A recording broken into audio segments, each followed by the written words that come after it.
जय श्री राधे कृष्ण। आप सभी का आपके अपने YouTube channel B K Mishra present में बहुत बहुत स्वागत है। आइए आज आप सब सुनेंगे चैत्र नवरात्रि के चौथे दिन कुष्मांडा माता की कथा और जानेंगे इस दिन माता को विशेष करके किस वस्तु का भोग लगाना चाहिए, कौन सी प्रिय वस्तु माता को अर्पित करनी चाहिए। नवरात्रि के पूजन में चौथे दिन माता कुष्मांडा देवी की स्वरूप की उपासना की जाती है। इस दिन साधक का मन अनाहत चक्र में अवस्थित होता है, अतः इस दिन उसे अत्यंत पवित्र और चंचल मन से कुष्मांडा देवी के स्वरूप को ध्यान में रखकर पूजा उपासना के कार्य में लगना चाहिए। जब सृष्टि का अस्तित्व नहीं था तब इन्हीं देवी ने ब्रह्मांड की रचना की थी, अतः ये ही सृष्टि की आदि स्वरूपा आदि शक्ति हैं। इनका निवास सूर्य मंडल के भीतर के लोक में है। वहाँ निवास करने की क्षमता और शक्ति केवल इन्हीं में है। इनके शरीर की कांति और प्रभाव ही सूर्य के समान ही दिव्यमान है।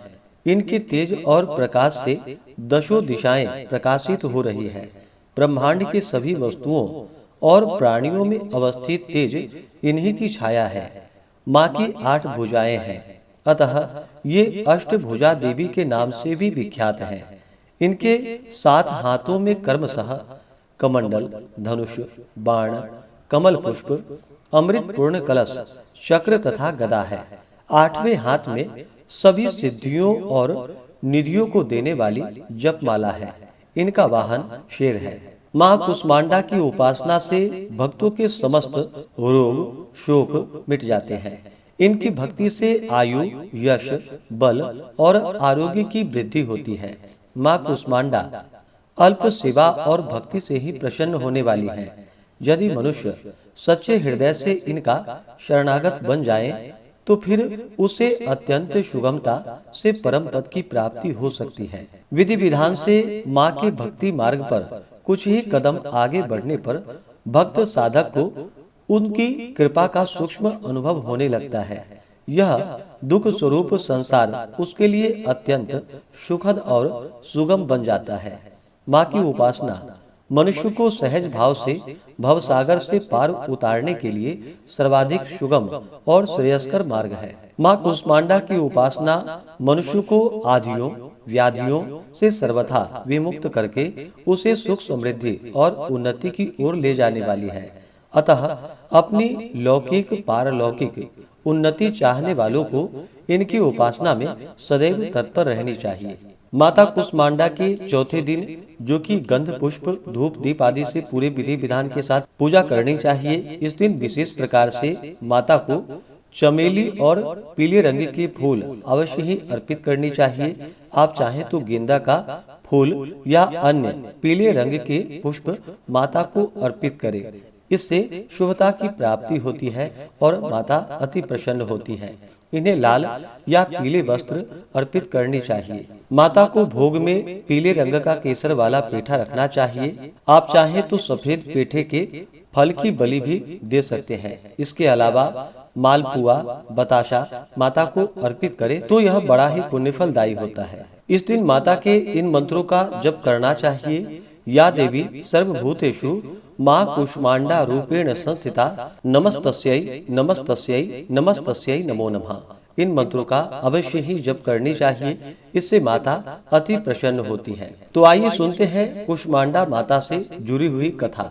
तो बोलिए प्रेम से कुष्मांडा माता की जय। देवी कुष्मांडा नव दुर्गा का चतुर्थ स्वरूप है और नवरात्रि का चौथा दिन माँ के इसी स्वरूप को समर्पित है। पुराणों के अनुसार देवी कुष्मांडा ने ही इस ब्रह्मांड की रचना की थी, इसलिए ये सृष्टि की आदि स्वरूपा कहलाती है।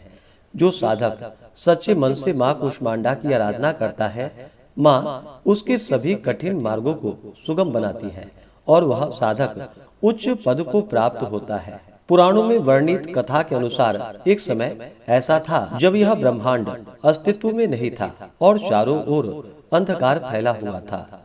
तब माँ आदि शक्ति से देवी का एक रूप उत्पन्न हुआ।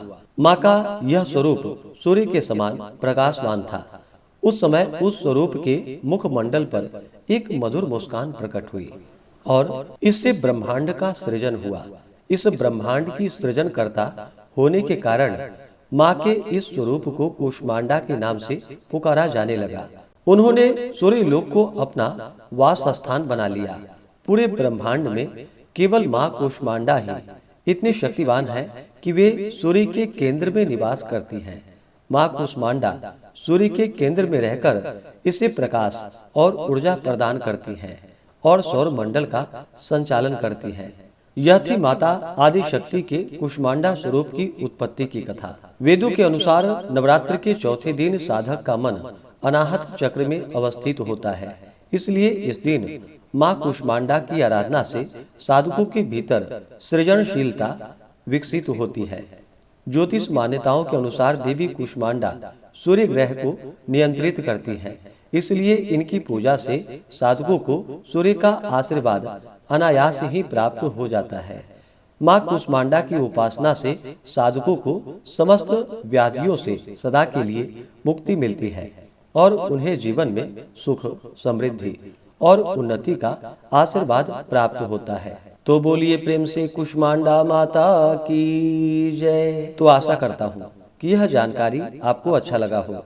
इसी प्रकार से ज्ञानवर्धक जानकारियाँ प्राप्त करते रहने के लिए, व्रत पूजा के बारे में जानने के लिए, कथा को सुनने के लिए चैनल पे अगर आप पहली बार आए हैं तो चैनल को लाल बटन दबा करके सब्सक्राइब करें। साथ में बेल आइकन घंटी को दबाएं ताकि आने वाली वीडियो का नोटिफिकेशन आपको समय से मिलता रहे। वीडियो को लाइक करें, शेयर करें। सुखी रहें और स्वस्थ रहें। जय श्री राधे कृष्ण। धन्यवाद।